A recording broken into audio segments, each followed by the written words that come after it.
This conference will now be recorded. चरक संहिता सूत्रस्थान अध्याय 14 अथातः स्वेदाध्यायं व्याख्यास्यामः इति स्व आह भगवान् अत्रेयः।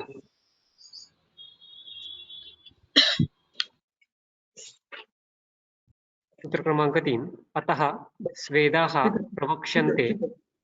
ठीक है पूरे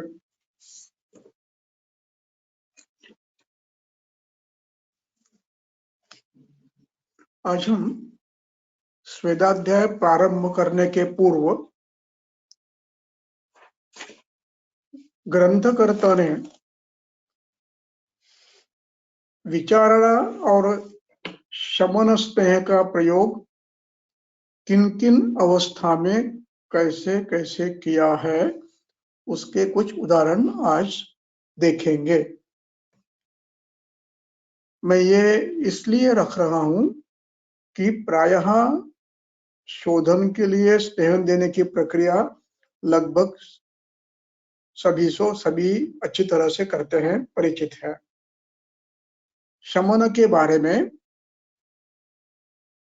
परिचय सबका है, किंतु ग्रंथकर्ताओं ने उसका प्रयोग कहां पर कैसे किया है ये जानने के बाद उसकी पद्धति अधिक विकसित हो सकती है करने की। इसलिए हम कुछ उदाहरण उसके आज देखेंगे। पहला उदाहरण है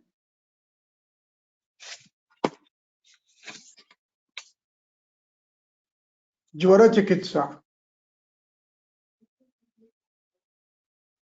ज्वर चिकित्सा में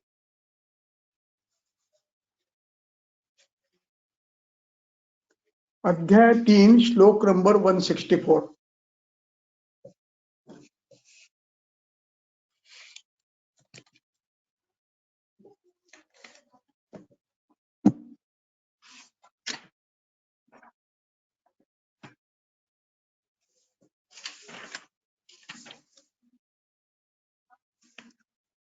ये श्लोक बड़ा महत्वपूर्ण है।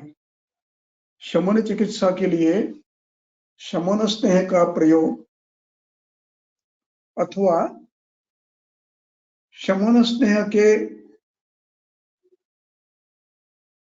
इरादे से शमन चिकित्सा की उपयोग करने की इच्छा रखते हुए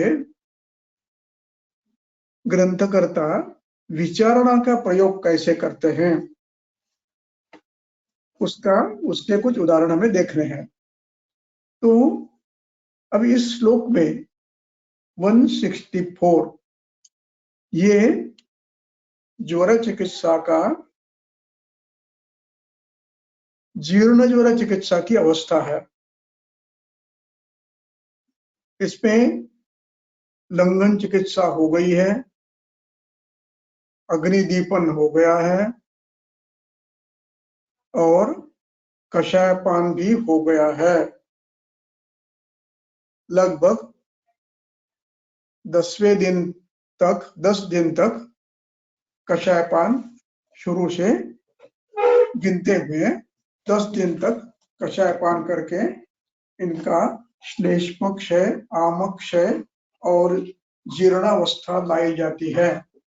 और वो आने के बाद जो अवस्था उत्पन्न होती है उस अवस्था की चिकित्सा अब भिन्न पद्धति से करनी पड़ती है ज्वर की चिकित्सा। किंतु अब अवस्था वात पित्तोत्तरावस्था है। कषायपान, तिक्तरस, लंघन, शोधन, इसका परिणाम शरीर के धातु रूक्ष होते हैं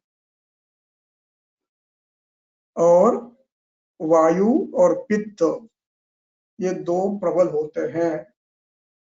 वायु के गुण पित्त के अनुकूल है, रूक्ष तीक्ष्ण, रूक्ष विशद खर,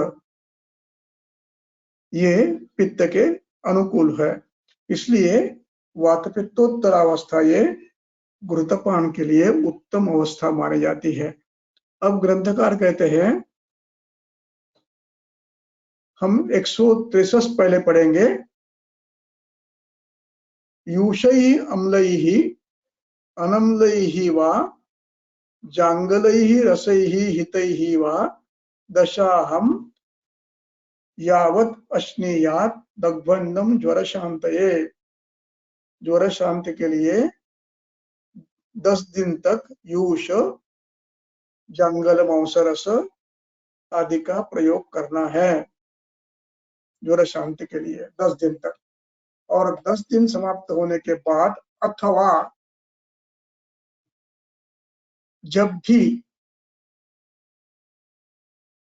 ये अवस्था उत्पन्न होगी कि अत ऊर्ध्वम कफे मंदे, इसके ऊर्ध्वम यानी बाद, दशा के बाद अत ऊर्ध्वम अतः पंचमी, इसके बाद कफे मंदे श्लेष्मा स्निग्धादि गुण से गुरुवादि गुण से क्षीण हुआ है। द्रव गुण, स्निग्ध गुण, गुरु गुण से क्षीण हुआ है, पिच्छिर गुण से क्षीण हुआ है। वात पित्तोत्तरे ज्वरे रुक्ष परुष विशद उष्ण तीक्ष्ण गुण शरीर में बढ़े हैं और शरीर में निरामावस्था आई है। परिपक्वेषु दोषेषु, इसको अधोरेखांकित कर दो।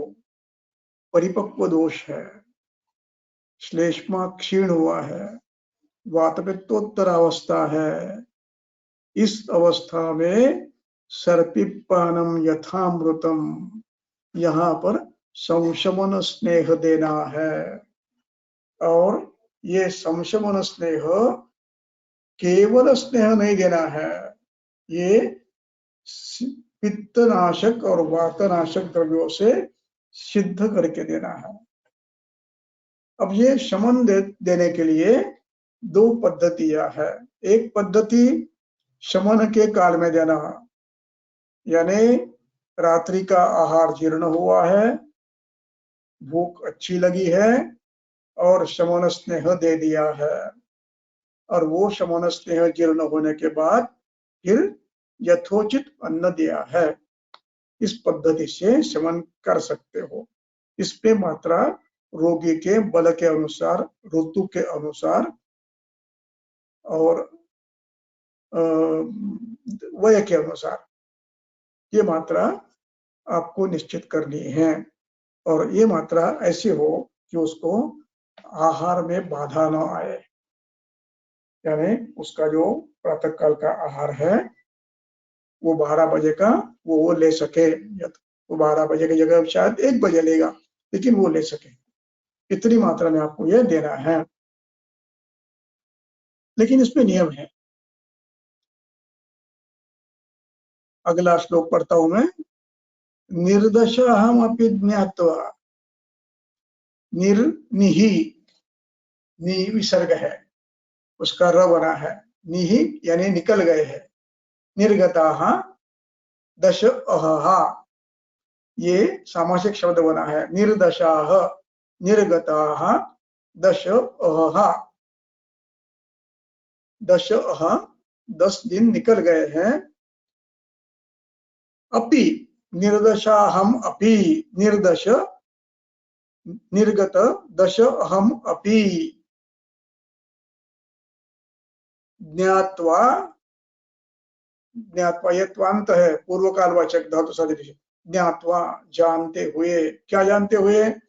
कफोत्तरम, अभी भी अवस्था कफोत्तर है अथवा अलंघित है। इस अवस्था में स्नेहपान नहीं करे। शमन स्नेह न सर्पिपायेत वैद्य, इसको वैद्य को स्नेह सर्पिपान नहीं कराना है। तो उसको क्या करना है?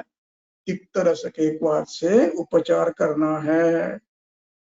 और यावत लघुत्वात, जब तक लघुत्व नहीं आता है, यानी अमावस्था नष्ट नहीं होती है और श्लेष्मा क्षीण नहीं होता है, तब तक दद्यात् मांसरस से न चो, तो उसमें चांगल मांसरस से बल संभालना है, संतर्पण करना है। बलम ही अलम निग्रहाय दोषाणाम, क्यों? उसकी चक्रपाणि ने टीका करते हैं नीचे से तीसरी लाइन, कफोत्तरे अलंघिते अपि निर्दशाः ज्वरे मांसरसेन किमर्थम एव अशनम एवं किमर्थम एवं अशनम कफ विरुद्धम देयम, कफ विरुद्ध क्यों देना चाहिए मांसरस? तो कहते हैं देयमिति कफ विरुद्धम देयम, यानी कफ को क्षीण करने वाला मांसरस देना चाहिए। बलम ही बलकृत तद इति, ये मांसरस बलकृत होता है और मांसरस नशनम बलकारक होता है। बलम ही अलम निग्रहाय दोषाणाम, और ये बल वात पित्त को शांत करने में मदद करता है। इसलिए वहां पर भी वाद नहीं देते, घृतपान के साथ पूर्व घृतपान के अलावा आप मांसरस दे सकते हो, जंगल मांसरस दे सकते हो। मांसरस से सिद्ध ओदन या यूष, जो भी आपको देना है, यूषय अम्लय जंगलय है ना, यूषय अम्लय अनम्लय व जंगलय व रसय ही हितम, ये देना है। तो इससे बल भी रहेगा और वातवृद्धि भी नहीं होगी। इसलिए ग्रंथकर्ता यहाँ पर ये शमन करते हैं। इसके बाद इसी अध्याय में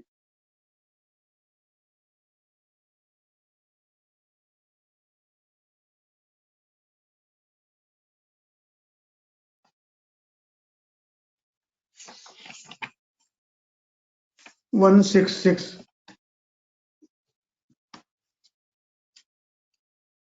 हो गया, पढ़ लिया मैंने, वो पढ़ लिया। उसके बाद 184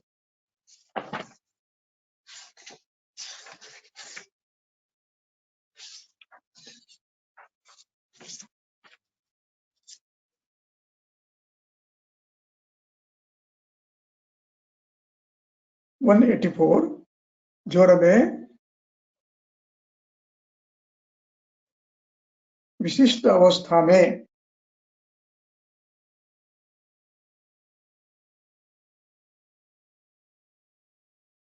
स्नेहपान विचारणा रूप में ग्रंथकार बताते हैं। काशी स्वासी चहिक्की च यवागुम ज्वरिता पिबे विबद्ध वर्चाः स यवाम पिप्पल्यामलकैः श्रुताम सर्पिष्मतिं पिबेत पेयाम। यवागु या पेया सर्पिष्मति देना है। ज्वरी दोषानुलोमनी, ये भी विचारणा है। मात्रा कम होगी लेकिन ये विचारणा है। इस प्रकार ग्रंथकर्ता बार बार स्नेहन का प्रयोग करते हैं।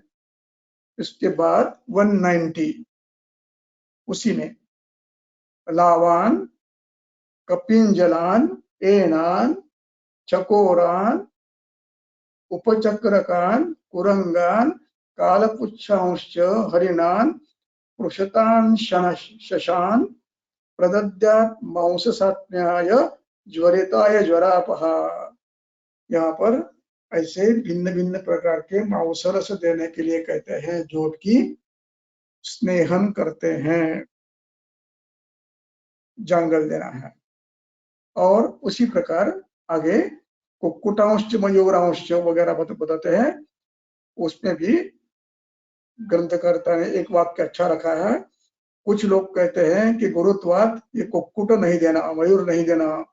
ज्वरे केचित् चिकित्सका आहु, लेकिन ग्रंथकार आगे कहते हैं लंघनेन अनिल बलम ज्वरे यदि अधिकम भवे विषक, यदि लंघन से वात प्रकोप की शंका आपको मन में आती है तो चिकित्सक विकल्पज्ञ होता है। वो काल का, देश का, अग्नि का विचार करते हुए इनका प्रयोग भी यथोचित कर सकता है। इस प्रकार ग्रंथकर्ता भी अपने पूर्ण विवरण में शमन स्नेह का शमन के लिए विचारणा का उपयोग करते हैं। अब इसके बाद इसी अध्याय में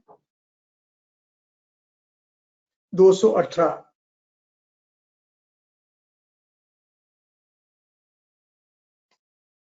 इसके बाद ग्रंथकर्ता ने विविध ज्वर के लिए कषाय बताए हैं।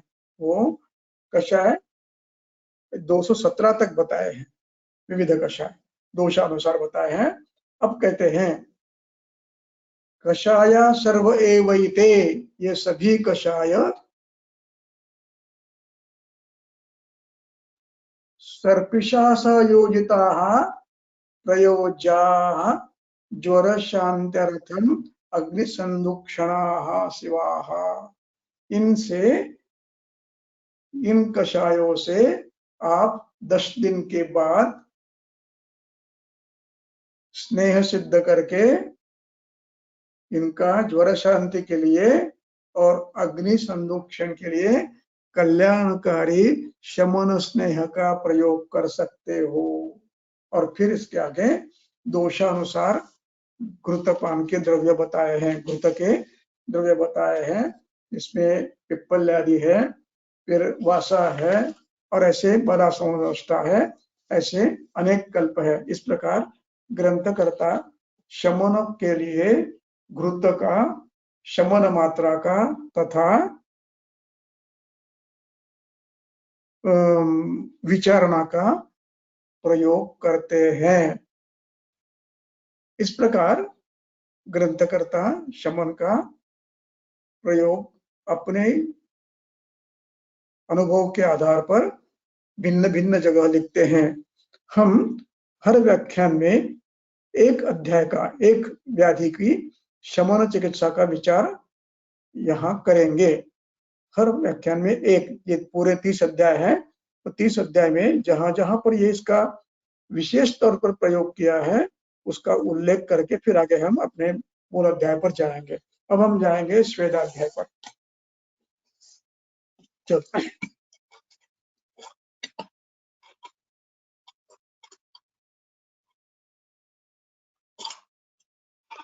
स्वेदाध्याय।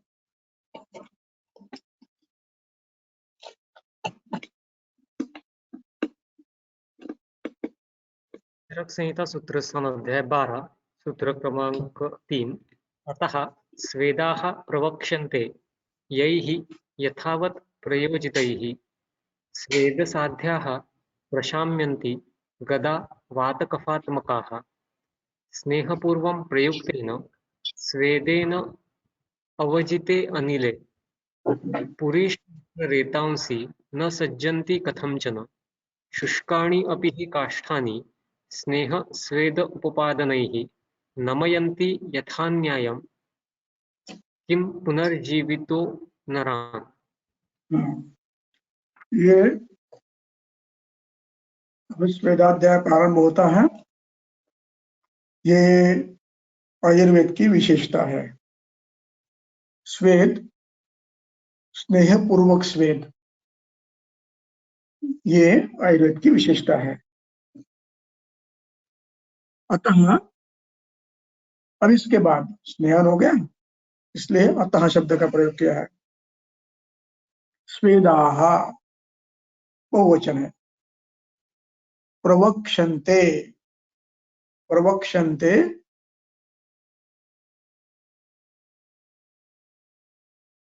प्रवक्ष्यामि बता रहा हूं, उसके स्थान पर प्रवक्ष्यन्ते किया है। प्र अधिक एक धातु है, वो अभी इसका स्पष्ट चित्र नहीं है, फिर बताऊंगा देखकर क्या धातु है। तो ये वक्ष्यन्ते प्रवक्ष्यन्ति ऐसे चलता है, वक्ष्यामि, वक्ष्यामः, वक्ष्यामः। तो ये यहाँ पर प्रवक्ष्यन्ते किया है, ये आत्मनेपदी रूप किया है और ये कर्मणि प्रयोग किया है। इसमें कर्ता की तृतीया होती है। तो प्रवक्ष्यन्ते ऐसे स्वेदों को हम बता रहे हैं। कैसे स्वेद? यही ही, यही शब्द जो है इसका विसर्ग उसका र बना है। यही यथावत, यथावत का संधि हुआ है तो पर को लगा है, उसको अलग निकालना है। यथावत प्रयोजित ही तृतीया है। योज युज धातु है प्रयोग करना, उसका योजित ये हुआ है कृदंत प्रत्यय कबुधावी, और उसका तृतीया बनी है योजित, योजित ही। योज स्वेदाः यही प्रयोजित ही, जिनके प्रयोग से। स्वेद साध्याः, स्वेद साध्य ये सामासिक शब्द बना है। स्वेदेन साध्या, स्वेद साध्या।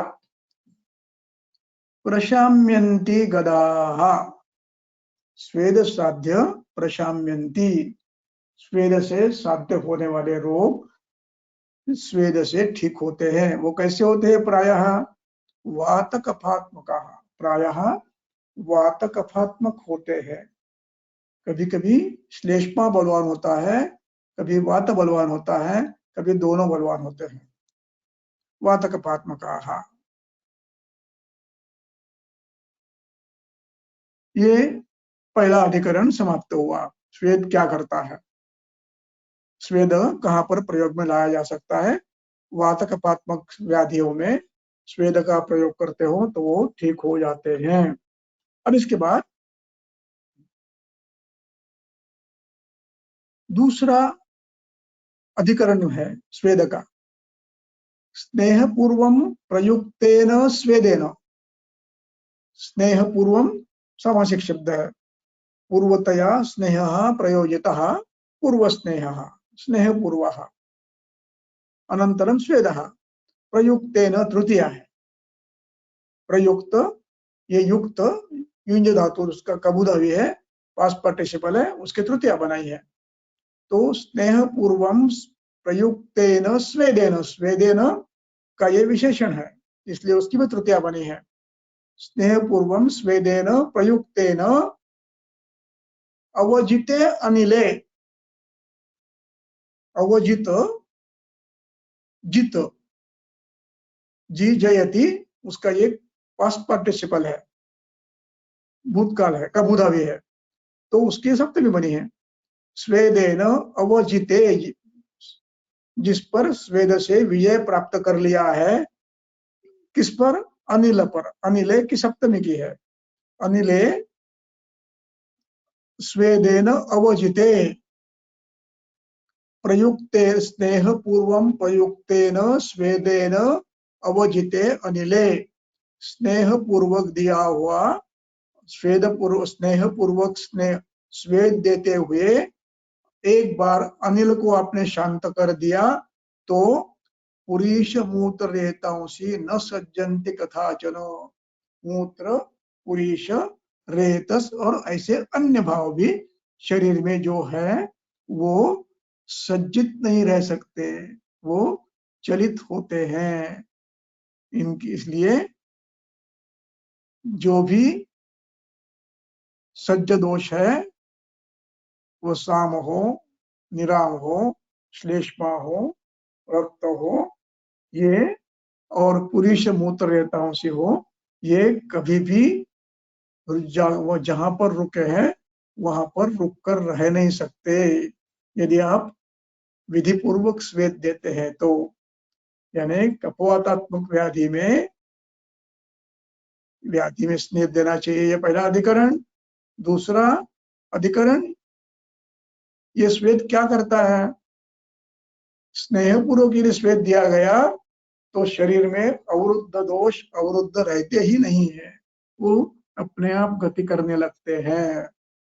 अब तीसरा अधिकरण, दो हो गए, अब तीसरा अधिकरण। शुष्कानि अपि कंठ काष्ठानि, शुष्क सूखे हुए, शुष्क ये कबूधावी है। शोषयति, शुष धातु है तो उसका शुष्क बना है। ये पास्ट पार्टिसिपल है। शुष्काणि बहुवचन बना है, नपुंसकलिंगी बहुवचन। अपि काष्ठानि, काष्ठ यानी लकड़ी। शुष्काणि काष्ठानि स्नेह स्वेदोपपादनैः। स्वेद, स्नेह और स्वेद से उसको अच्छी तरह से संस्कारित किया तो नमयन्ति यथा न्यायम, तो उनको भी आप कुछ सीमा तक सीधा कर सकते हो। यथा न्यायम, जैसे आपको करना है, जैसे उसकी मूल स्थिति थी उस स्थिति में आप ला सकते हो। पुनः जीवितो नरात् किम, जब शुष्क काष्ठ को भी आप सीधे कर सकते हो तो जीवित नर की बात क्या करना है, वो तो होने वाला ही है। किम पुनः जीवितो नर, जीवित नर को भी ये यथा न्यायम नमयन्ति। जीविता, अब यहाँ शब्द जो है पुनः, इसका विसर्ग रकार बना है। पुनः जीविता, जीवितः, जीवितः शब्द है उसका विसर्ग का ओ हुआ है, जीवितो नरान। अब यहाँ जीवितः शब्द है, ये जीवंती शब्द का प्रेजेंट कंटिन्यूअस टेंस है, वकाधावी है। जीवन जीवंतो जीवंतः, गच्छन गच्छन्तो गच्छन्तः। तो किम पुनः, जब काष्ठ सीधे होते हैं तो जीवित नरों को सीधा करना क्या कठिन है। पुनः जीवित नरान, जो जिनका जीवन अभी चल रहा है उनको क्यों नहीं कर पाएंगे। यथा न्यायम, यथा न्यायम की चक्रपाणी टीका की है, वही पढ़ने लायक है। यथा न्यायम यथागमम, शास्त्र कहता है।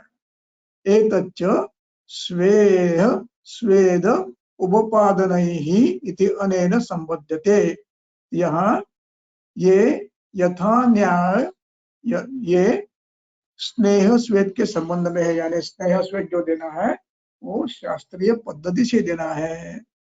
यथा न्यायम, यदि वा यथा न्यायम यथा सहजम नमयन्ति, ये भी अर्थ उसका आप ले सकते हैं। चक्रपाणी कहते हैं कि सहज नमन कर सकते हैं आप, और आप जो अवयव टेढ़ा हुआ है उसको आप सीधा कर सकते हो।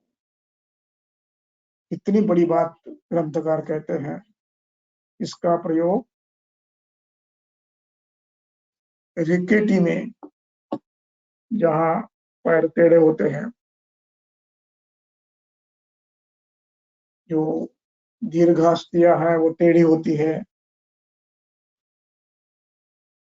जहां कहीं बाक आता है पृष्ठ में या स्तंभ आता है, वहां पर इनको न्यायपूर्वक विधि पूर्वक दोषों को देखते हुए, निरामावस्था देखते हुए स्वेदन देते हैं, तो ये भी सीधे हो सकते हैं और इसका प्रयोग व्यवहार में हम कर सकते हैं। जहां बम्बू स्पॉन्डिलाइटिस नाम का व्याधि आता है, जिसमें रीढ़ की हड्डी एकदम सीधी हो जाती है बम्बू की ऐसी, उसको धीरे धीरे आप स्नेह स्वेद देकर झुका सकते हैं। वैसे ही रिकेटी बोन्स को आप सीधे कर सकते हो। उसके लिए एक स्वतंत्र यंत्रणा, मंत्रणा आपको करनी पड़ेगी।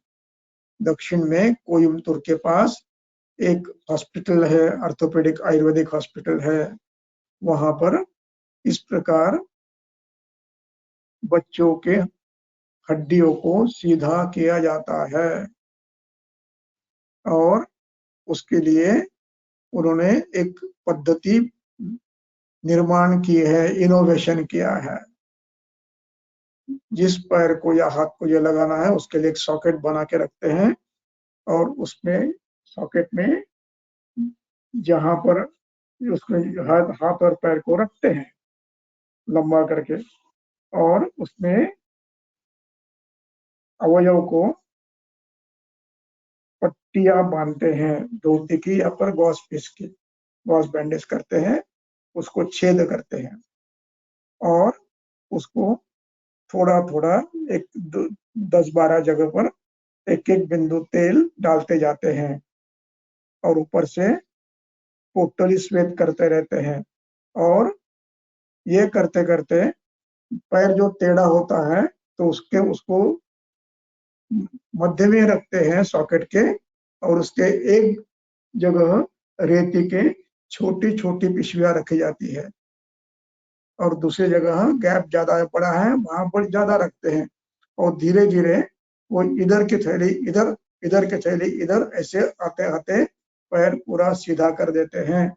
ये मैंने प्रत्यक्ष देखा है, तो ये हम भी कर सकते हैं, केवल योजकता चाहिए।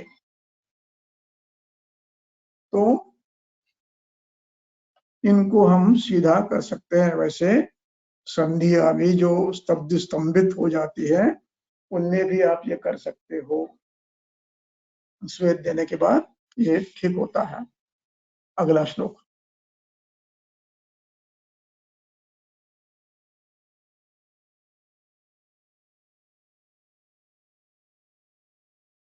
सूत्र क्रमांक 6, रोग ऋतु व्याधित अपेक्षः न अति उष्णः अति मृदुः न च द्रव्यान् कल्पितः देशे स्वेदः कार्यकरः मतः। अब यहाँ पर अधिकरण बदला है, अधिकरण यहाँ देशीय हो गया है। सार्वदेहिक स्वेद दो प्रकार का, सार्वदेहिक और देशीय। तो यहाँ पर रोग उसका विसर्ग है, उसका र बना है, उसको निकाल लेना है। रोग, सॉरी, ये रोग ऋतु शब्द है। रोग ऋतु, ऋतु का अर बनता है, तो रोग ऋतु, रोग ऋतु संधि हुआ है, तो रोग अलग निकालना, ऋतु अलग निकालना।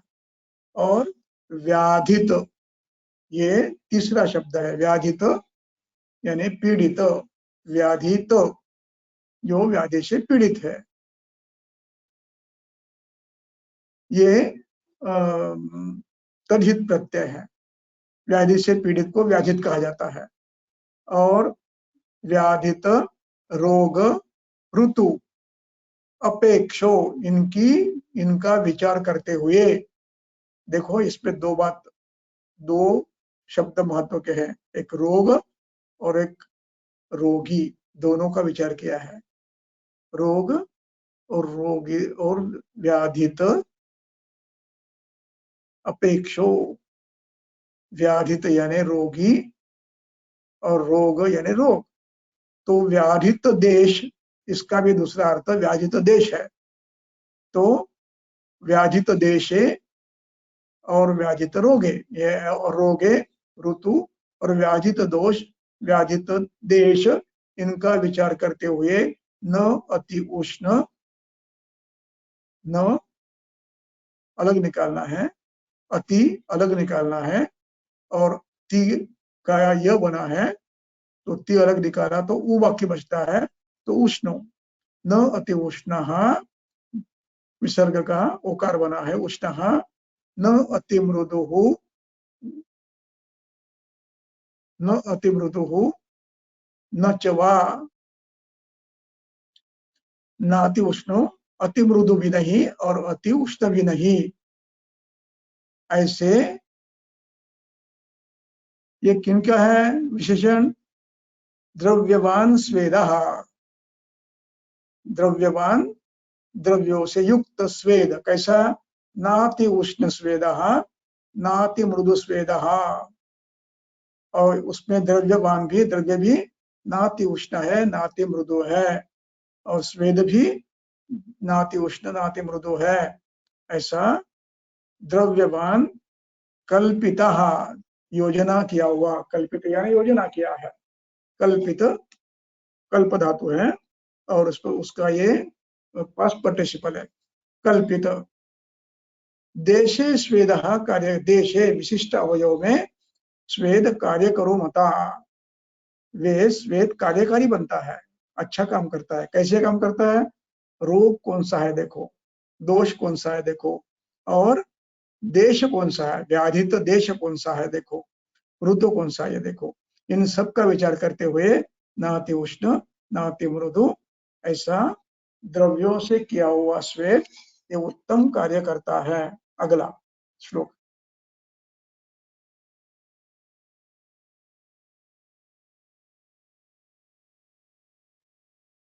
सूत्र क्रमांक 7। व्याधौ शीते शरीरे च महान् स्वेदः महाबले, दुर्बले दुर्बलः स्वेदः मध्यमे मध्यमः हितः, वातश्लेष्मे वाते वा कफे वा स्वेद इष्यते, स्निग्ध रुक्षः तथा स्निग्धः रुक्षः च अपि उपकल्पितः। अब यहाँ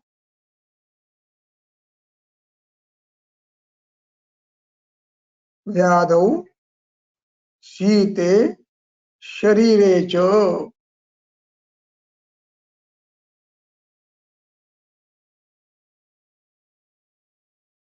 महान स्वेदो महाबले। अब यहाँ पर ये महाबले शब्द जो है ये किसको लगाना है? तो ये महाबले शब्द सप्तमी है, तो जिनकी सप्तमी है उनको ये लगाना है। व्याधौ, महाबले व्याधौ सप्तमी है। महाबले शीते, ऋतु अति शीत है और शरीर महाबल, महाबले शरीर है, शरीर बलवान है। देश शरीर और शीत ऋतु है और व्याधि बलवान है। वहां पर महान स्वेदो, स्वेद भी बढ़ा देना है। महान स्वेदो, व्याधि बलवान है, शरीर बलवान है और ऋतु बलवान है। तीन शब्द ऊपर थे, व्याधि, ऋतु और व्याधित। व्याधित शरीर, ऋतु शीत, व्याधि बलवान। तो स्वेदो महाबलो देना चाहिए, बलवान देना चाहिए। दूसरा, दुर्बले दुर्बलः। अब यहाँ दुर्बले सप्तमी है, दुर्बले व्याधौ, दुर्बले शीते, दुर्बले शरीरे, दुर्बल देना चाहिए। अब इसके बाद मध्यम, मध्यमे व्याधौ, मध्यमे शीते, मध्यमे शरीरे, मध्यमो स्वेदः हितः। मध्यमो ये मध्यमः है, उसका विसर्ग का वो हुआ है, हितकर है। अब दूसरा, अब ये जो स्वेद देना है देश ऋतु को देख के, देश ऋतु और शरीर देखकर स्वेद देना है। अब इसके बाद अधिकरण दोषानुसार बताते हैं। अब यहाँ स्वेद का अधिकरण दोष है। वहां पर बल था पहले श्लोक में, व्याधि का, शरीर का और ऋतु का बल, ऐसा था। अब यहाँ पर अधिकरण व्याधि का वातश्लेष में होना, वातज होना या कफज होना, यह अधिकरण है। तो इस अधिकरण से अब श्लोक ये श्वेत कैसे देना ही निश्चित करते हैं। पहला वातश्लेषमणि, तो वातश्लेषमणि स्निग्ध रुक्ष स्वेद, वाते स्निग्ध, कफे रुक्ष, क्रम से लेना है। ये तंत्र युक्ति है। तो जिस क्रम से दोषों का नाम है उस क्रम से चिकित्सा का नाम है। वातश्लेषमणि पहला है तो पहला श्वेत स्निग्ध रुक्ष, दूसरा वायु है तो स्निग्ध, तीसरा कफ है तो रुक्षश्च उपकल्पितः। रुक्ष स्वेद योजना कर दिया आपने, उपकल्पितः यानी योजना किया हुआ है, ये श्वेत हितकर होता है। हितः ये सब में लगाना है। अगला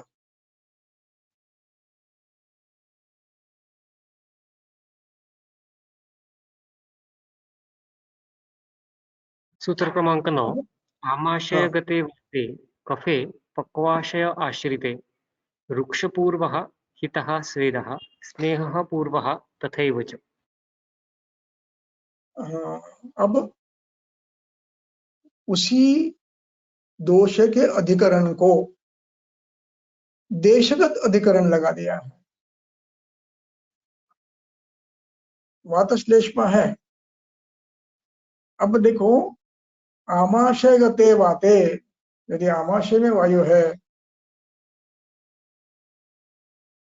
तो रुक्ष पूर्वोहित स्वेदः, पहले रूक्षण करो, पहले रुक्ष स्वेद दो और फिर स्वेद दो। रुक्ष पूर्वोहित स्वेदः, वायु है तो आपको स्नेहन तो करना ही है, लेकिन पहले रूक्षण करवा के फिर स्निग्ध स्वेद दो। आप वृक्ष स्वेद देकर फिर करो। आमाशय गते वाते, अब आमाशय गते वाते का अर्थ क्या हुआ? आमाशय में वृक्ष गुण की अधिकता है। वृक्ष, लघु, शीत, इन गुणों के अधिक्य है। वहां पर पहले वृक्ष स्वेद देना है, वृक्षोष्ण, और फिर स्नेह धारा देकर स्निग्ध स्वेद देना है। स्नेह की पट्टी रखो या स्नेह की धारा करो, इस प्रकार। अब इसके बाद, अब देखिए, आमाशय कफ का स्थान था तो वहां पर वायु आ गया, तो चिकित्सा में परिवर्तन स्थानानुरूप कफ स्थान होते हुए भी, कफ स्थान है इसलिए पहले रुक्ष दिया और फिर वायु की चिकित्सा बताई। स्थानिनम प्रतिकृत्य वा, उसके लिए सूत्र है, यदि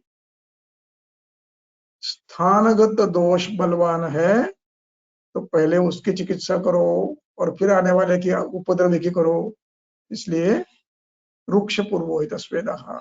उसी प्रकार पक्वाशयाश्रिते कफे सप्तमी, सती सप्तमी कहते हैं इसको।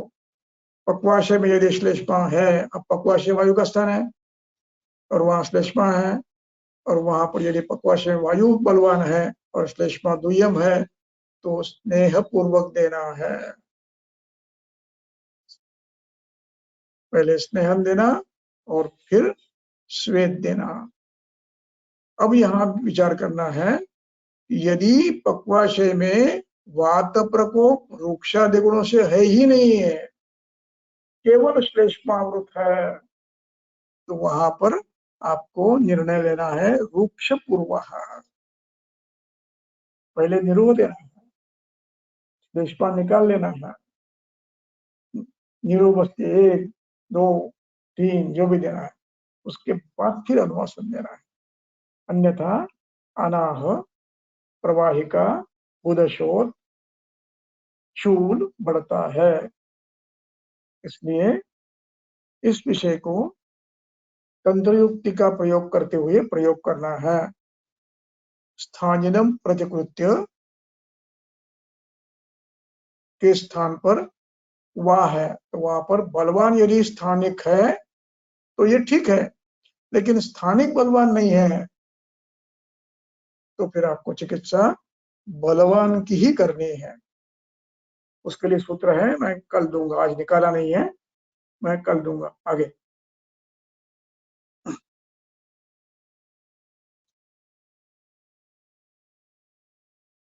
सूत्र क्रमांक 10 वृषणौ हृदयं दृष्टि स्वेदयेत् मृदुनैव वा मध्यमं वंक्षणौ शेषम् अंग अवयवम् इष्टतः।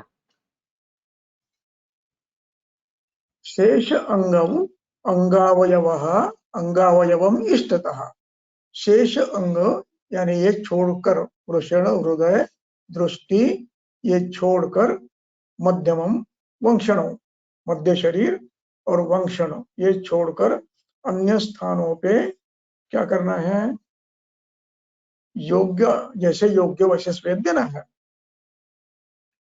और पुरुषण में स्वेद न दिया तो अच्छा है, देना है तो बहुत ही मृदु दे सकते हो आप, और लगातार देने के अच्छा 1 दिनार और मृदु दो, या ऐसा स्वेद करो जो केवल उपनाह स्वरूप का है, पट्टी बंधन जैसा है। और हृदय हृदय में यदि स्वेद आप दे रहे हो तो हृदय पर स्वेद न लगे इसकी व्यवस्था करनी है। दृष्टि पर भी करना है, दृष्टि भी स्वेद से बचानी है। और इनमें स्वेद देते हैं तो भी वो मृदु होना चाहिए, नहीं बाबा, या तो मत दो, व्यवस्था करो, या तो मृदु स्वेद दो। आगे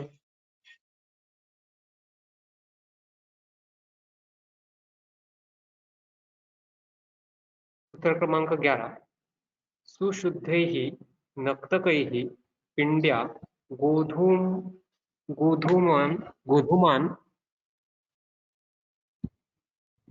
गोधूमाना गोधूमानाम् अथापि वा पद्म उत्पल पलाशैः वा स्वेद्यः संवृत्य चक्षुषी।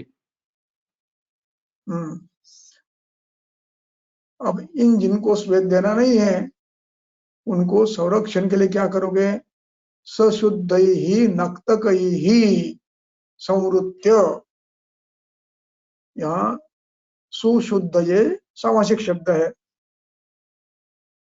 सम्यक शुद्ध सुशुद्ध, शुद्ध ही तृतीया है तो उसका विसर्ग न पर गया है, रकार हुआ है, तो सम्यक शुद्ध ही नक्तक ही, नक्तक यानी कार्पास, नक्तक उसकी तृतीया बनी है, सुशुद्ध ही नक्तक ही पिंड्या उसका पिंड बनाओ। और अथवा उसके उस पिंड से इनको अवयवों को वृषण हृदय मध्य इनको अवरुद्ध करो। संवृत्य संवृत्य लेबंत है, लेबंत यानी पूर्व कालवाचक धातु साधित विशेषण है। तो संवृत्य आवरण करते हुए, पहले आवरण करना और बाद में स्वेद देना, इसलिए संवृत्य पूर्व कालवाचक। और पिंड्या, पिंड्या तृतीया है, पिंड की तृतीया, कार्पास के पिंड करो यानी कवल करो, पिचू करो।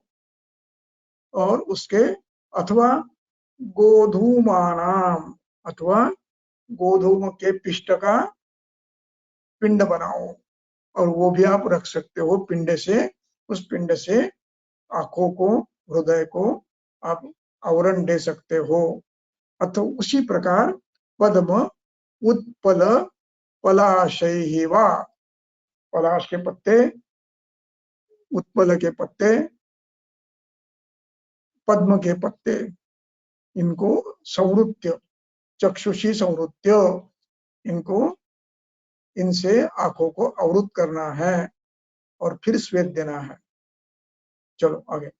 और इसके स्थान पर आप आमोलकी का भी दे सकते हो, आमोलकी अथवा अन्य कोई ऐसा शीत पदार्थ उसका भी कर सकते हो, जैसे शतदौत की पट्टी वो भी रख सकते हो आप। अथवा क्या करना है, हाँ नेत्र के लिए वो बताया। अब हृदयम स्पृशेत मुक्तावली भी, मुक्तावली मोती की माला हृदय पे रखो। शीता भी शीतल ही भाजन ही अपी, शीत पदार्थों को आप हृदय पे रखो।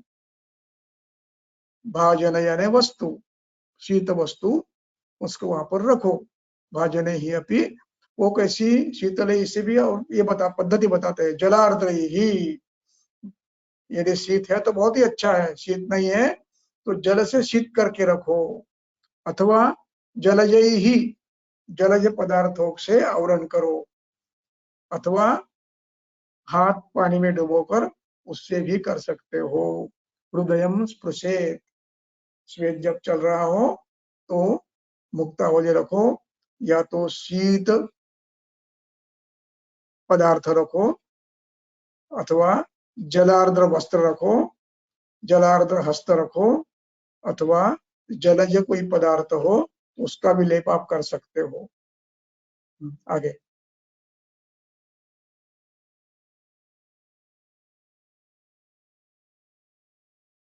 सूत्र क्रमांक 13 शीत शूल वि उपरमे स्तंभ गौरव निग्रहे संजाते मार्दवे स्वेदे स्वेदनात् विरतिर्मता। अब यहाँ पर अग्री अंतिम शब्द है वो महत्व का है। विरतिर्मतः, विरति यानी रुकना, विरति ही, रति यानी क्रिया करना, उसको भी उपसर्ग लगा है तो विरति बना है। तो विरति, रते है विरमः, क्रिया का रुक जाना, इसलिए विरति शब्द है। तो क्रियातः विरति, क्रिया बंद करना, मता यानी योग्य है, माना जाता है। स्वेदनात्, किससे विरति? स्वेदनात्, पंचमी, स्वेदन से मुक्त करना है, बंद करना है स्वेद। कब कब करना है? एक, शीत व्यापर में, शीत व्युपर में, वी अधिक उपरम, अतिशैत्य है, ठंडी बज रही है, आप हिमालय में हो, हिमालय की गोद में हो, ठंडी बहुत है, तो जब तक आपका शैत्य व्युपरम नहीं होता, कम नहीं होता, तब तक आप स्वेद ले लो। शीत व्यापर में एक। दूसरा, कुछ व्याधियों में ठंडी बजकर शरीर कांपने लगता है, जैसे मलेरिया में अथवा कफ ज्वर में, तो उसमें गुरु प्रावरण का स्वेद और तापस्वेद ये शीत व्यापरम होने तक देना है, अथवा उद्घर्षण, उष्ण द्रव्य से उद्घर्षण अथवा गुरु प्रावरण अथवा तापस्वेद ये करना है। ये कब तक करना है? जब तक शैत्य उसका कपकपी कम न हो जाए तब तक। दूसरा, शूल व्यापर में, कई बार शूल होता है, प्रधान लक्षण शूल होता है, तो जब तक ये शूल की मात्रा कम न हो तब तक ये स्वेद धीरे धीरे मृदु या मध्य देते रहने चाहिए, और ऋतु के अनुसार तीक्ष्ण देते रहना चाहिए। और अब यहाँ पर शूल, अब जब स्वेद शुरू करोगे तो धीरे धीरे शूल कम होने लगता है, आप स्वेद बंद कर दोगे। जैसे समय जाता है, सायंकाल होती है तो फिर शूल बढ़ने लगता है, फिर स्वेद दो, फिर कम हो जाता है, फिर नींद लग जाती है, फिर सुबह उठते हैं तो फिर शूल बढ़ता है, तो फिर करो।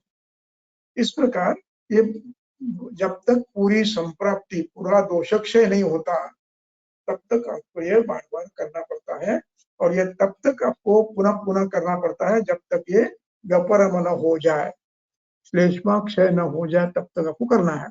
दूसरा, स्तंभ निग्रहे, किसी अवयव का स्तंभ है, कट स्तंभ है, मन्या स्तंभ है, पुरुष स्तंभ है,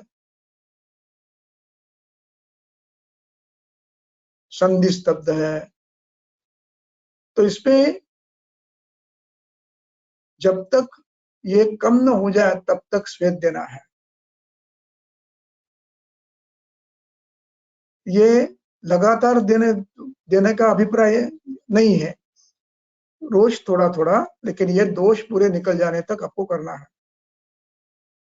लेकिन ये ध्यान रखना है, केवल स्थानिक उपचार से उपशय मिलता है, किंतु जब तक आप दोषों का क्षय नहीं करोगे अभ्यंतर चिकित्सा से और हेतु बन करना, आवश्यक हो तो शोधन करना, आवश्यक हो तो रक्तमोक्षण करना, तब तक ये कम नहीं होगा।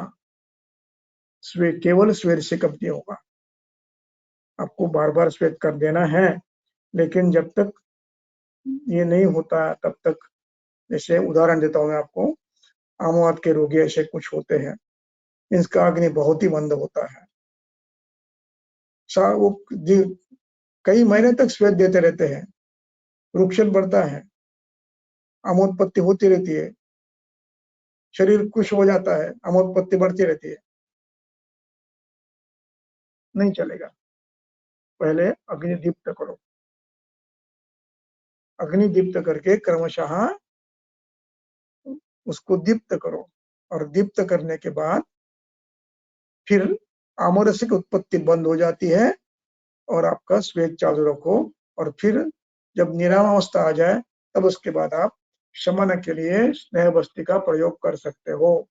तो स्तंभ केवल शूल स्तंभ ये केवल बाह्योपचार से संपूर्णतया बंद होगा ऐसा नहीं है, तो आपको दोषक्षय करना ही पड़ता है, अन्यथा व्याधि का पुनरुद्भव स्थान बदलकर होते रहता है। स्तंभ गौरव, गौरव है, जब तक गौरव है तब तक श्वेत देते रहिए, कम हो जाएगा। अब यहाँ पर मैंने एक शब्द का प्रयोग किया था उरुस्तंभ में, तो उरुस्तंभ में ये श्वेत कोई काम का नहीं है, वहां पर आपको पानी में तैरना है, पानी में तैरने से उष्मा अंदर ही अंदर दोषों का विलयन करता है, तैरना इस प्रकार का, इसको अंतर्निहित गंभीर दोषों को पाक करने की पद्धति भिन्न है, तो उसका भी पाक विविध श्वेत से करना पड़ता है। अब इसके बाद संजाते मार्दवे, कुछ जब कठिन होते हैं जैसे विद्रदी है, तो उसमें मार्दव आने तक श्वेत देना है। संजाते मार्दवे, कोई अवयव ऐसा कठिन होकर बना है, उसको मार्दव आने तक करो। और 30 इसके बाद का है स्वेदे संजाते, पसीना आने लगा, पसीना आ रहा है तो स्वेद बंद कर दो। अब ये जो वर्णन है ये भिन्न भिन्न स्वेदों की में भिन्न भिन्न अवस्थाओं में उपयोग में लाने वाले स्वेदों का है, ये कोई एक स्वेद का नहीं है।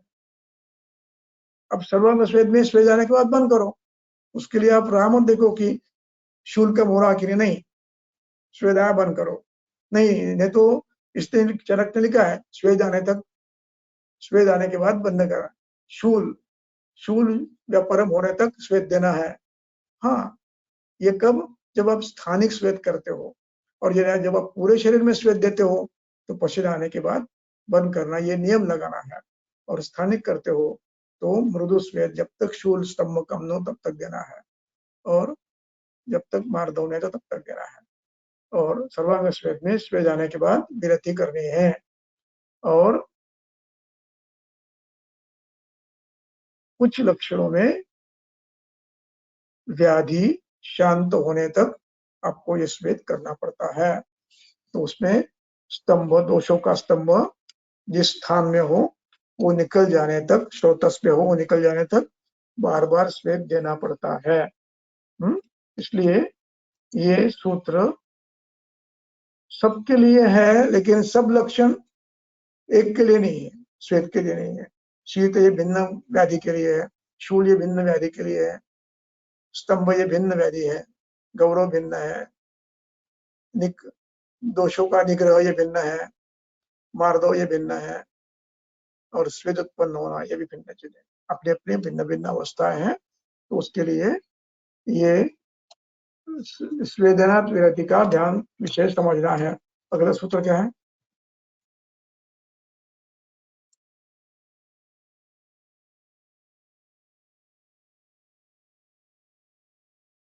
लक्षण है सर। हाँ, तो स्वेद के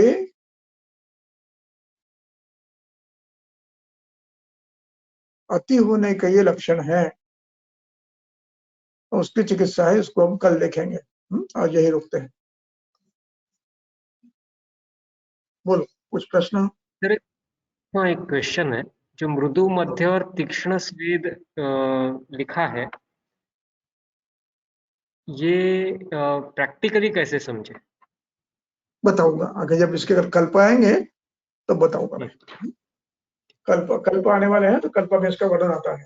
तीक्ष्ण कैसे करना श्वेत को, मृदु कैसे करना, ये आगे आता है, बताओ। और हाउ टू अंडरस्टैंड पक्वाशयगत? लक्षणों के आधार पर, प्रवाहिका है, उदर गौरव है, बार बार बल प्रवृत्ति हो रही है, श्लेष्मा युक्त हो रही है, उदशोथ है, और आहार कफज है, अथवा विरेचन दिया है, कफज व्यक्ति में विरेचन दिया है, तो ये अवस्था में श्लेष्मा नीचे जाता है, अग्निमंद करता है, उदर गौरव करता है, प्रवाहिका करता है, उदर निस्सरण होता है, शूल होता है, और भारीपन महसूस होता है। इन लक्षणों के समझ सकते हैं कि ये आपने कहीं गलती की है, आपने विरेचन दिया है, या पेशेंट ने खुद लिया है और श्लेष्मा नीचे चला गया है। श्लेष्मा प्रधान व्यक्ति में यदि आप विरेचन देते हो तो ये अवस्था आती है, एक बात। दूसरा बात, अधिक मात्रा में यदि आप श्लेष्मा प्रधान द्रव्य लेते हैं तो भी अतिवृद्ध श्लेष्मा अधोगामी होकर प्रवाहिका, बुधशूल, बुधशोथ, कृते कृत संज्ञता, प्रवाहन, ये लक्षण करता है।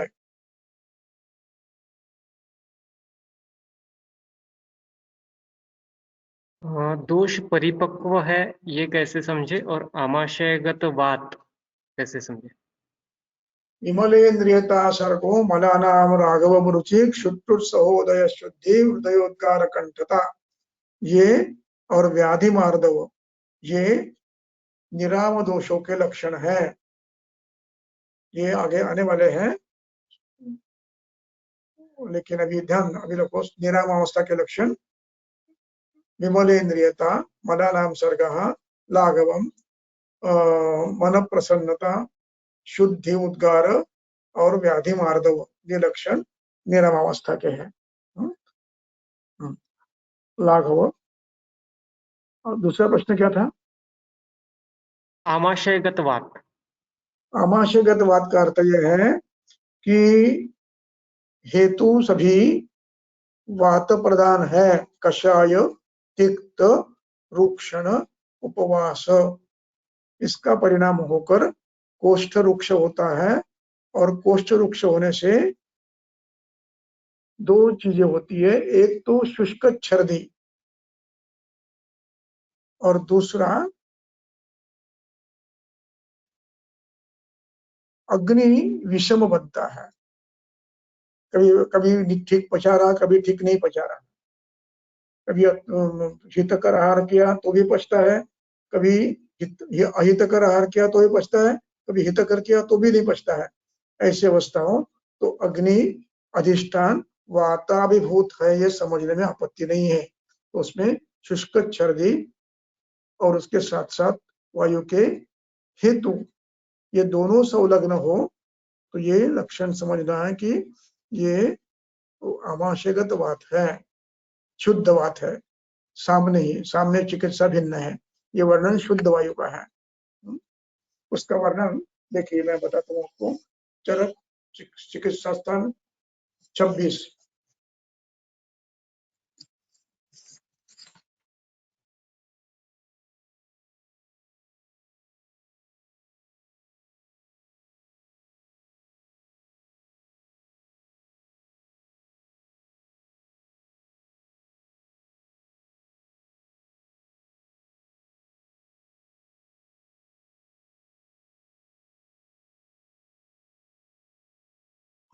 श्लोक नंबर 5 से पढ़ो।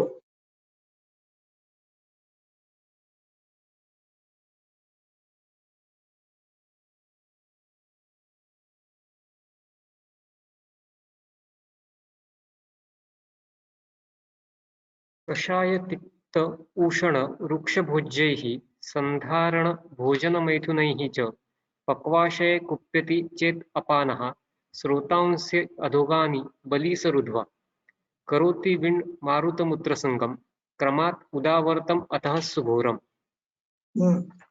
अब बस इतना काफी है। ये कषाय तिक्त उष्ण यानी कटु, रुक्ष भोज्य ये यदि आप बार बार करते हो तो क्या होगा? पूरा शरीर रुक्षता, लघुता, इन गुणों से युक्त होगा। और इसका पहला परिणाम कभी कभी पक्वाशय में दिखता है और फिर वो क्रमशः बढ़ते बढ़ते बढ़ते बढ़ते आमाशय तक आता है। देखिए आगे लिखा है, पक्वाशय कुप्पित चेद अपानः, यदि पक्वाशय में पहले होता है तो अधोमार्ग बंद कर देता है और उसमें विन्मार्त मूत्र संग होता है। और फिर इसके बाद भी यदि हेतु चलते रहते हैं तो फिर ये बढ़ते बढ़ते बढ़ते पृष्ठ, पार्श्व, आनाह, अधमान, परिकर्तिका, तोद, अविपाक, बस्तिशोथ वगैरह वगैरह करते रहता है। और फिर ततश्च रोगा, ज्वर, मूत्रकृश, प्रवाहिका, गृहणी प्रदोषा, ये फिर उसके बाद आमाशयगत ग्रहण तक पहुंचता है। तो उसमें शुष्क, सर्दी, वातज ग्रहणी के लक्षण उत्पन्न होते हैं अथवा विषमाग्नि होता है। जो व्यक्ति जिसकी प्रकृति आहारज वातज है, वो यदि बलवान वात व्याधि की बात हेतु करता है तो उसमें फिर क्रमशः ये आमाशय में भी दुष्ट करता है। तो यहाँ पर चिकित्सा आपको फिर दोनों पद्धति से करनी पड़ती है, पहले पक्वाशय की और फिर हमारे। और यहाँ चेत शब्द है, पक्वाशय चेत कुप्यति, यानी पक्वाशय में कुपित होता है ये एक अवस्था, चेत से दूसरी अवस्था भी हो सकती है जो सीधा आमाशय में नष्ट हुआ है। तो इसमें महाश्रोतस अवलिप्त होता है तो उसमें अग्निविषम होता है और शरीर में वात व्याधि के अन्य लक्षण भी कार्य दिखने लगता है, इसलिए ये उसको आमाशयगत वात कहते हैं। आगे एक जो प्रश्न ऊपर पूछा गया था कि पक्वाशयगत दोष, तो पक्वाशयगत कफ कैसे समझे, ऐसा उन्होंने फिर से वो क्वेश्चन पूछा है। बताया ना मैंने, हाँ वही उत्तर उसका देना। आंसर वही। जी हाँ। हाँ, उसका एक आंसर फिर क्वेश्चन है कि चाहिए। नहीं उनका क्वेश्चन के लिए उन्होंने फिर से वो रिपीट किया है शायद। अच्छा, हाँ हाँ हाँ। अभ्यंग और स्वेदन के दौरान मृदु विरेचक औषधियों को देना चाहिए क्या? किसमें? अभ्यंग और स्वेदन करते समय। एक मिनट एक मिनट।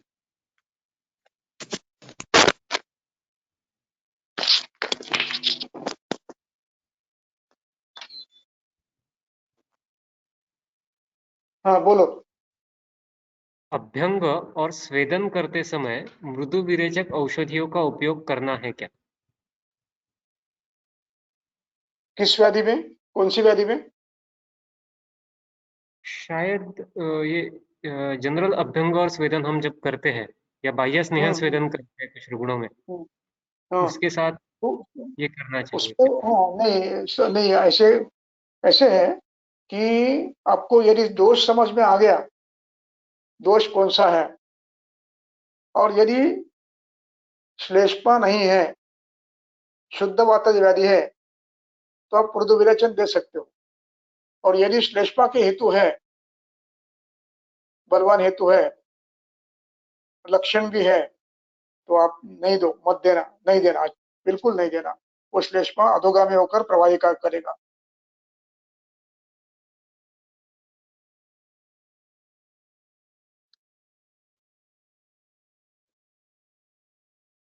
आ गया ध्यान में?